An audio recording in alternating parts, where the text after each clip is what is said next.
Behind the Dy-no-mite catchphrases and warm family moments, Good Times harbored some of television's most shocking secrets. From violent threats between actors and writers to chest-binding wardrobe tricks for an 11-year-old future superstar, this groundbreaking sitcom's backstage drama was more explosive than anything that aired on screen. Prepare to discover the bizarre, uncomfortable, and downright weird truths about America's first black nuclear family sitcom.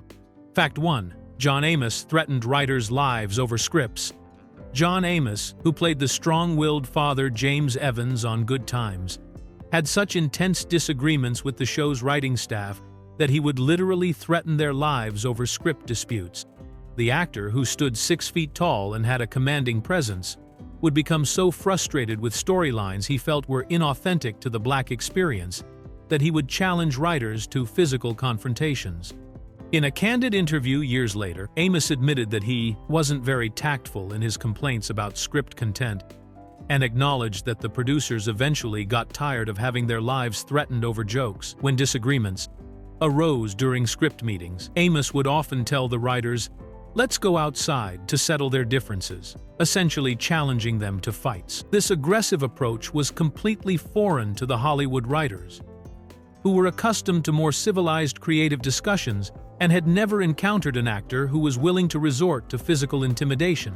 The conflict stemmed from Amos's deep belief that he understood black family dynamics better than the predominantly white writing staff. He felt that many of the storylines and character behaviors written for the Evans family were unrealistic and potentially harmful stereotypes. Amos would tell the writers directly, "That just doesn't happen in the community. We don't think that way. We don't act that way. We don't let our children do that." The situation became so tense that Amos later reflected on his approach, saying he wasn't the most diplomatic guy during those early seasons. The writers, who were not prepared to deal with an actor who might actually follow through on his threats, found the hostile environment increasingly difficult to work in. These confrontations contributed to the growing tension on set, and eventually played a role in Amos being fired from the show after the 3rd season, when Norman Lear called him and informed him that his contract would not be renewed.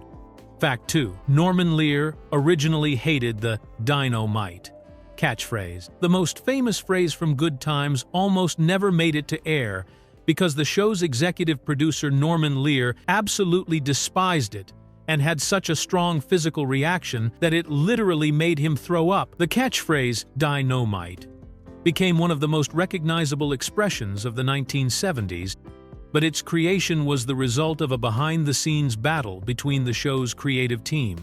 Director John Rich was the mastermind behind the phrase and fell in love with it immediately, believing it would become a signature moment for Jimmy Walker's character, J.J. Evans.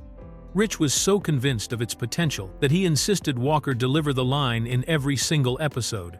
Despite significant resistance from both Walker himself and Norman Lear, Walker was initially skeptical about repeating the same catchphrase week after week, worried that it might make his character seem one-dimensional or gimmicky. Norman Lear, who had built his reputation on creating sophisticated social commentary through shows like All in the Family and Maude, viewed the catchphrase as cheap comedy that went against everything he wanted Good Times to represent. Lear was focused on creating meaningful storylines that addressed serious social issues facing African American families, and he felt that having J.J. constantly shout "Dy-no-mite" would undermine the show's credibility and turn it into a cartoon. The disagreement created significant tension during production meetings, with Rich pushing hard for the catchphrase while Lear fought equally hard against it. Walker found himself caught in the middle, uncertain about whether the phrase would help or hurt his career. Despite Lear's intense opposition and Walker's initial doubts, Rich's persistence eventually won out, and the catchphrase was incorporated into the show. The irony is that the very element Lear thought would destroy the show's integrity became its most memorable and marketable feature, launching Walker's career and making Dy-no-mite a permanent part of American pop culture vocabulary. Fact 3. Janet Jackson's chest was bound with gauze. Janet Jackson endured an uncomfortable and unusual wardrobe requirement during her time on Good Times that involved having her chest bound with strips of gauze before every single taping. Jackson was only 11 years old when she joined the cast in 1977 as Penny Gordon, an abused child who gets adopted by the character Willona Woods, but she had already begun developing physically at an unusually early age. The show's wardrobe department determined that Jackson's natural development didn't match the character they wanted to portray, so they decided to conceal her maturing body by wrapping gauze around her chest to create a flatter, more childlike appearance. This process had to be repeated before each filming session, creating an awkward and potentially uncomfortable situation for a young girl who was already dealing with the pressures of being part of a famous family and working on a television show. Jackson was brought onto Good Times during the show's 5th season as part of an effort to give the character Willona a more maternal role after the departures of John Amos and Esther Rowley had left the series without strong parental figures. The storyline involved Penny being discovered as a victim of severe child abuse, including being burned with a hot iron by her mother before eventually being adopted by Willona and becoming part of the extended Evans family circle. Despite being part of one of television's most beloved sitcoms, Jackson has been open about the fact that she was deeply unhappy during her entire run on Good Times. The combination of the uncomfortable physical requirements, the heavy subject matter of her character's storylines involving abuse, and the general pressures of child acting created a negative experience that stayed with her long after the show ended. The gauze binding situation represents just one example of how child actors, even those from famous families like the Jacksons, often faced adult decisions about their bodies and appearances that prioritized the show's needs over their comfort and well-being. Fact 4. Norman Lear bought out a Broadway contract. Norman Lear was so determined to cast 12-year-old Ralph Carter on Good Times that he actually purchased the remainder of the young actor's Broadway contract, essentially buying him out of his theatrical obligations to secure his services for television. Carter was performing in the critically acclaimed Broadway musical Raisin, which was based on the classic play A Raisin in the Sun by Lorraine Hansberry, when Lear spotted his exceptional talent and decided he had to have him for the role of Michael Evans. Carter had already established himself as a remarkable young performer on Broadway, having won the 1973 Drama Desk Award for Most Promising Performer and earning a Tony Award nomination for Best Supporting Actor in a Musical for his work in Raisin. He played the character Travis, younger in the production, and his performance was so impressive that it caught the attention of television's most powerful producer at the time. The business arrangement was unusual enough that the show's producers felt compelled to acknowledge it publicly, and early episodes of Good Times actually included a special credit notice that read, "Ralph Carter appears courtesy of the Broadway musical Raisin." This credit served as both a legal acknowledgement of the contractual arrangement and a way to highlight Carter's prestigious theater background to television audiences. Lear's decision to buy out Carter's contract demonstrated just how much faith he had in the young actor's ability to bring depth and authenticity to the character of Michael Evans, who was designed to be the politically conscious and intellectually gifted youngest member of the Evans family. The producers initially believed that Carter's character would be the breakout star of the show, expecting audiences to be charmed by a child who could deliver passionate speeches about civil rights and social justice with the conviction of someone much older. This contract buyout represents one of the more expensive casting decisions in television history, as Lear was willing to pay substantial money to secure a child actor who was already committed to another major entertainment project. Fact 5. Jimmy Walker was only 8 years younger than his father. The Evans family on Good Times had one of the most unrealistic age gaps in television history, with John Amos being only 8 years older than Jimmy Walker, despite playing his father on screen. When production began in January of 1974, Amos was 34 years old while Walker was 26, making their supposed father-son relationship biologically impossible under normal circumstances. The age situation became even more bizarre when you consider that Amos was actually 19 years younger than Esther Roll, who played his wife Florida Evans. Roll was 53 when the show started, which meant she was old enough to be Amos's mother rather than his spouse.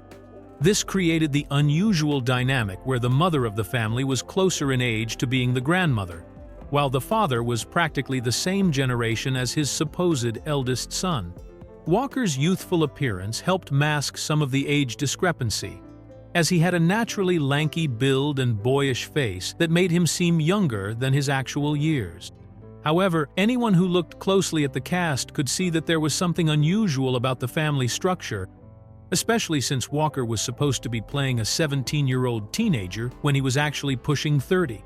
The casting decisions were made based on talent and chemistry rather than realistic age differences, which was common in television during the 1970s, when producers prioritized performance ability over biological accuracy. Amos had the gravitas and presence needed to play a strong father figure, while Roll brought the maternal authority and wisdom that the role of Florida required, regardless of the mathematical impossibility of their supposed family relationships. This age gap situation was never addressed on the show itself, and most viewers were unaware of the actual ages of the actors, accepting the family dynamic at face value. The performances were convincing enough that the unrealistic ages didn't detract from the show's popularity or the believability of the Evans family relationships. Fact 6. The show was filmed in Los Angeles, not Chicago. Good Times created one of television's most convincing illusions by making audiences believe they were watching a family living in Chicago's notorious Cabrini Green housing projects, when in reality every single episode was filmed thousands of miles away in Los Angeles studios. The entire series was shot at CBS Television City in Hollywood for the first 2 seasons, and then production moved to Metro Media Square on Sunset Boulevard, where Norman Lear's production company was headquartered. The only genuine Chicago footage that viewers ever saw appeared in the opening and closing credits of each episode, which featured real exterior shots of the Cabrini Green public housing complex. These brief glimpses of the actual high-rise towers and surrounding neighborhood were filmed specifically for the show's credits sequence, but none of the cast members ever set foot in the real Cabrini Green during production. The Evans family apartment, the hallways, the elevator, and every other interior and exterior location that appeared throughout the show's 6-season run were carefully constructed sets built inside California soundstages. The production team went to great lengths to recreate the look and feel of a Chicago housing project apartment, complete with the cramped living conditions, worn furniture, and urban atmosphere that characterized public housing developments of that era. This geographic deception was standard practice for television sitcoms during the 1970s, as most shows were produced in Los Angeles regardless of where their stories were supposed to take place. However, Good Times was particularly successful at maintaining the illusion because the show's creators, especially Eric Monti, who actually grew up in Cabrini Green, brought authentic details and experiences to the writing that made the setting feel genuine. The irony is that while the show was praised for its realistic portrayal of urban life and the challenges facing families in public housing, the actors were performing in comfortable Hollywood studios, far removed from the harsh realities of the Chicago projects they were supposedly depicting on screen. Fact 7. Jimmy Walker helped launch Jay Leno and David Letterman. Jimmy Walker played a crucial role in launching the careers of 2 future late-night television legends by hiring Jay Leno and David Letterman to write comedy material for his stand-up act when they were still struggling, unknown comedians trying to make it in the entertainment business. Walker had achieved massive success with Good Times and was performing regularly in comedy clubs across the country, but instead of forgetting his roots, he chose to help fellow comedians who were still working their way up the ladder. Walker didn't just hire Leno and Letterman as writers. He also used his television connections to help advance their careers in more direct ways. During the 3rd season of Good Times, Walker managed to get Jay Leno a small guest appearance on the show, giving Leno valuable television exposure at a time when such opportunities were extremely rare for up-and-coming comedians. The friendship between Walker and Letterman proved to be particularly lasting and mutually beneficial. Even after Letterman became the host of Late Night and achieved his own massive success, he maintained his loyalty to Walker in a way that was almost unheard of in Hollywood. Walker has stated that Letterman made him a remarkable promise, telling him, "You're my friend, "I will always have you on my show, till the last breath in my body goes." This promise wasn't just empty words. As Walker continued to appear as a guest on Letterman's shows throughout the years, long after Good Times had ended and Walker's own star had faded from its peak popularity. Walker himself has marveled at this loyalty, saying, "Obviously, David Letterman's a major star. He's got billions of dollars. What does he need Jimmy Walker for? But David told me he would always honor their friendship." The relationship demonstrates an unusual level of gratitude and loyalty in an industry known for people forgetting their early supporters once they achieve success, making Walker's early investment in these future stars even more remarkable. Fact 8. The cast barely spoke to each other off-camera. The warm, loving family dynamics that viewers saw on Good Times were completely opposite to the reality behind the scenes, where the main cast members had virtually no personal relationships with each other and barely communicated when the cameras stopped rolling. Jimmy Walker revealed just how disconnected the cast really was during a candid interview years later, telling a reporter, "I've been on the phone with you for 3 minutes. That's more time than I ever spoke to them," referring to his television parents John Amos and Esther Rolle. The lack of communication wasn't just casual distance between coworkers, but represented a genuine divide that stemmed from fundamental disagreements about the show's direction and Walker's increasingly popular character. Walker acknowledged that he did not get along with the series lead, Esther Rolle, and the tension between them was so significant that it affected the entire production atmosphere throughout the show's run. Walker explained that his main focus was on his stand-up comedy career rather than building relationships with his television family, saying, "Being a stand-up, I was mainly in the clubs.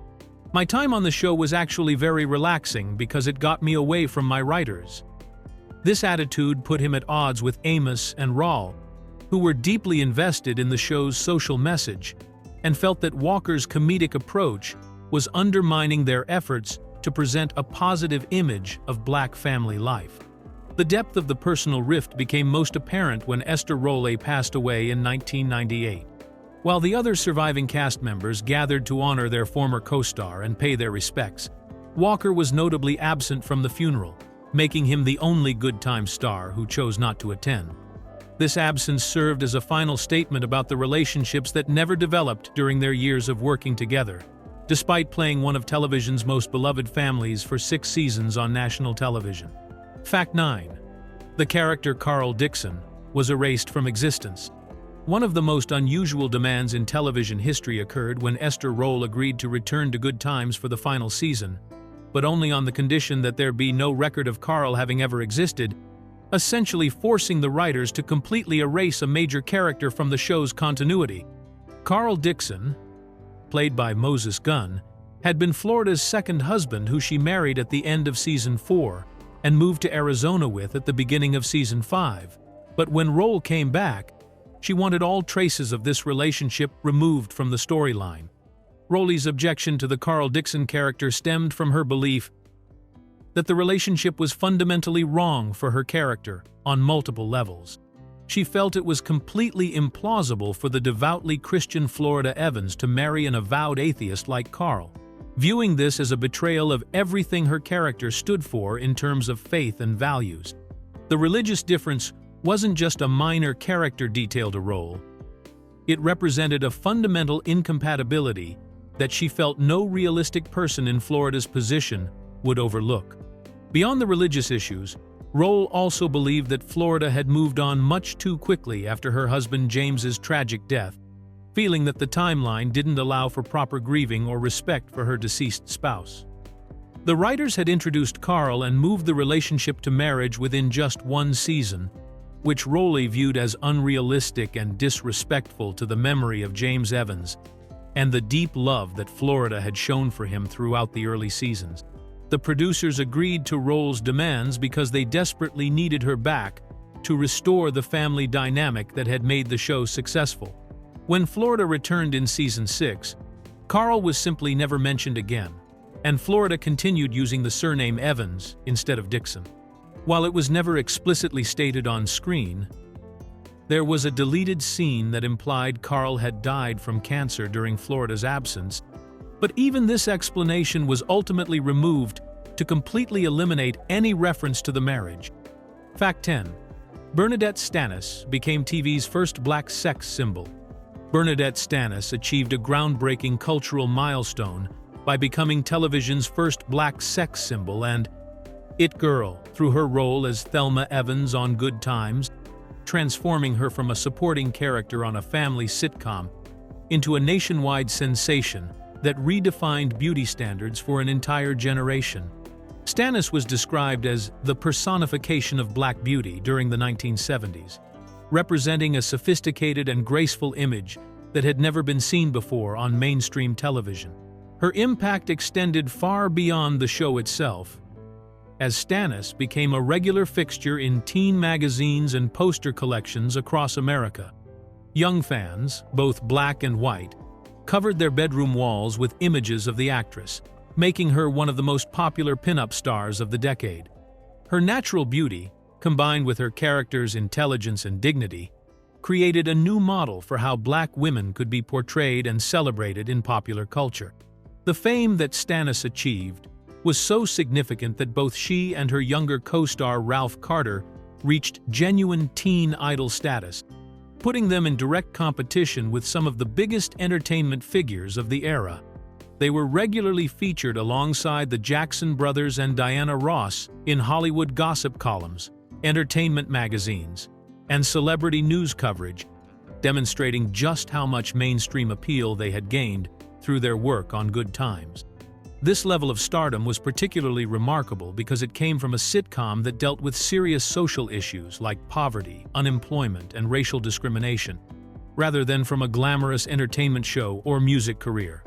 Stanis managed to become a sex symbol, while playing a character who was portrayed as intelligent, ambitious, and morally grounded, proving that audiences were hungry for positive representations of black women that went beyond stereotypical roles. The cultural significance of Stanis's popularity cannot be overstated, as she opened doors for future black actresses and helped establish that black beauty could be celebrated and desired in mainstream American entertainment, setting important precedents that would influence television casting and representation for decades to come. Fact 11. Johnny Brown hated being called Buffalo Butt. Johnny Brown, who played the bumbling building superintendent Nathan Bookman on Good Times, grew to deeply resent the Buffalo Butt nickname that became his character's trademark, but felt powerless to speak up about it because he needed the job to support his family. Brown believed that the writers and producers completely overused the insulting nickname, to the point where it lost any comedic value and became nothing more than a lazy writing crutch that appeared in virtually every scene he was in. The situation became so excessive that Brown complained they used it in every show, and explained how the nickname was worked into every possible moment of his screen time. According to Brown, the writers would have characters call him Buffalo Butt when I walked in the show, all through the scene, when I left the scene, making it impossible for his character to have any dignity or develop beyond being the target of constant ridicule. What particularly bothered Brown was that the nickname became so embedded in the show's culture that even new cast members were immediately taught to use it.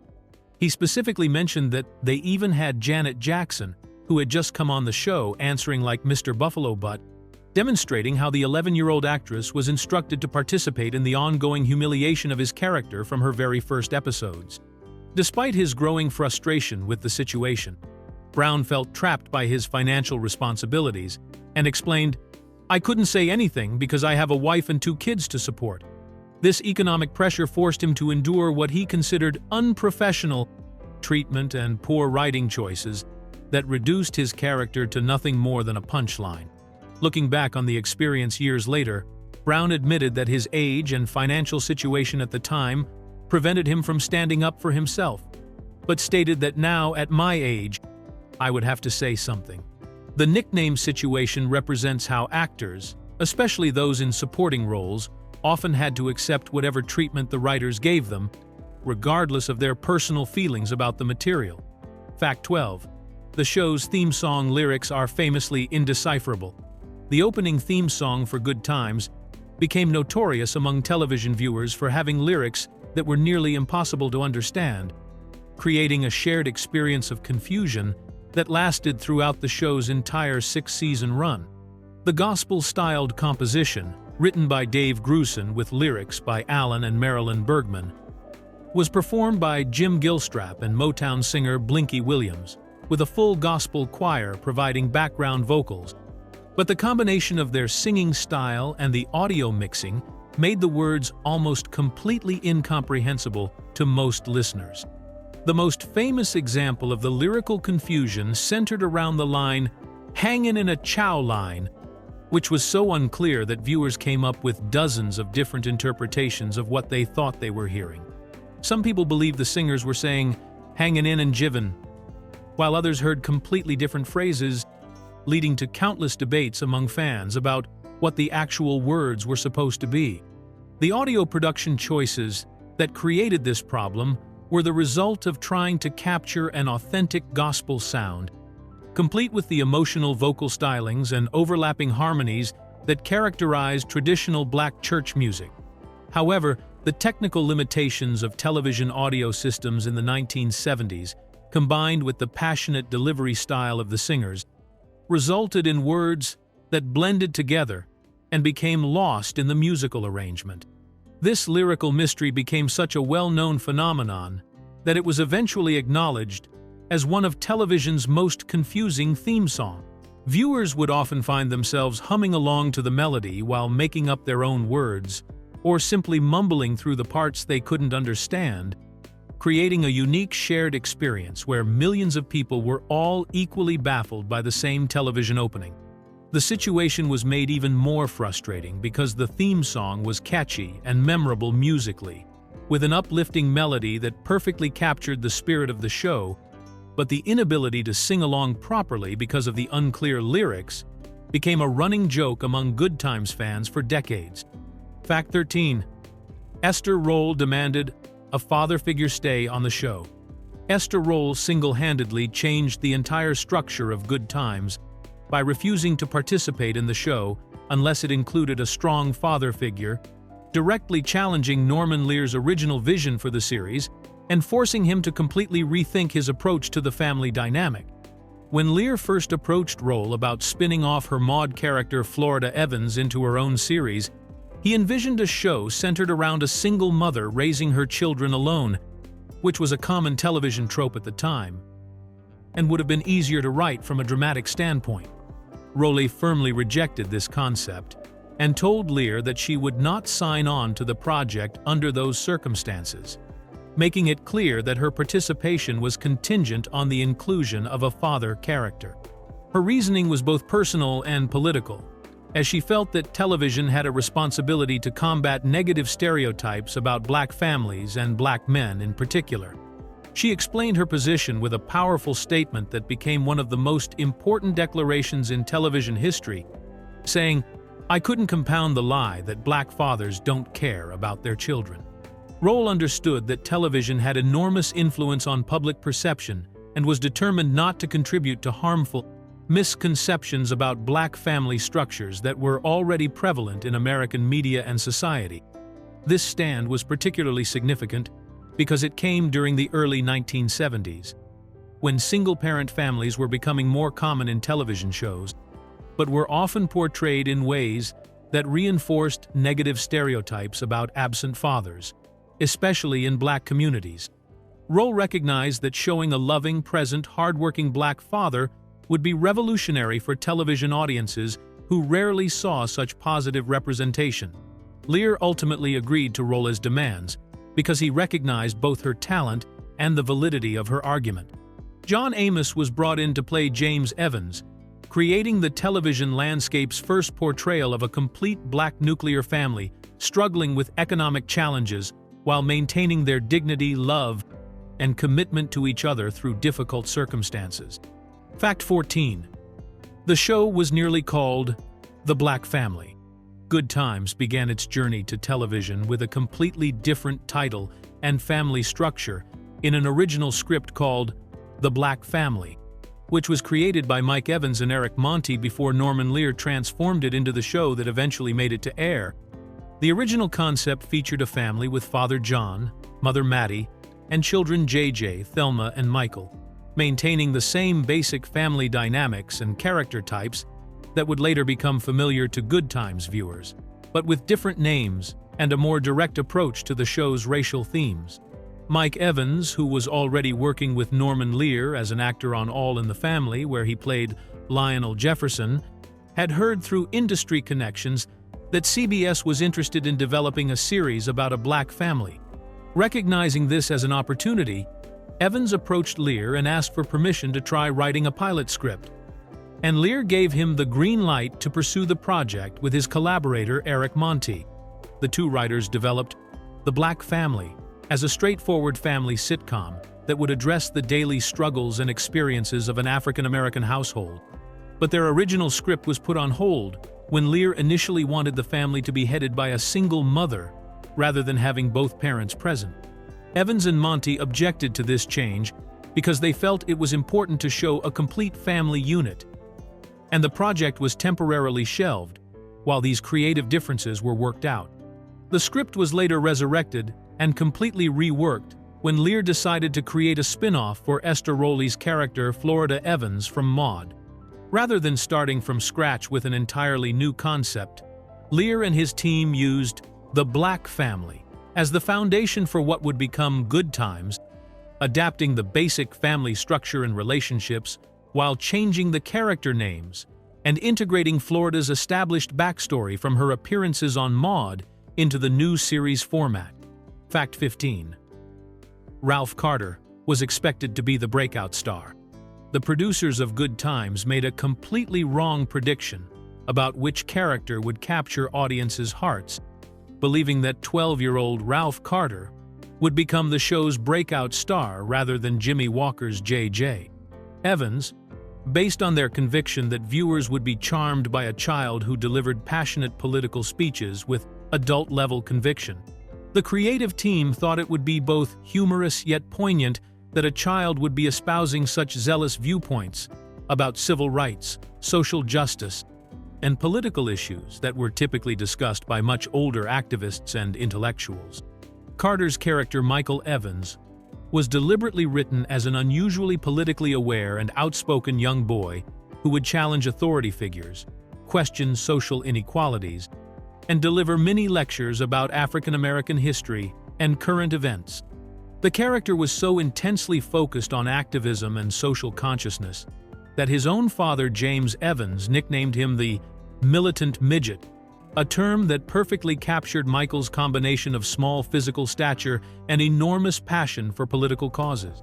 The producers believed this character concept would be television gold because it combined the natural appeal of a cute child actor with the meaningful social commentary that Norman Lear was known for incorporating into his shows.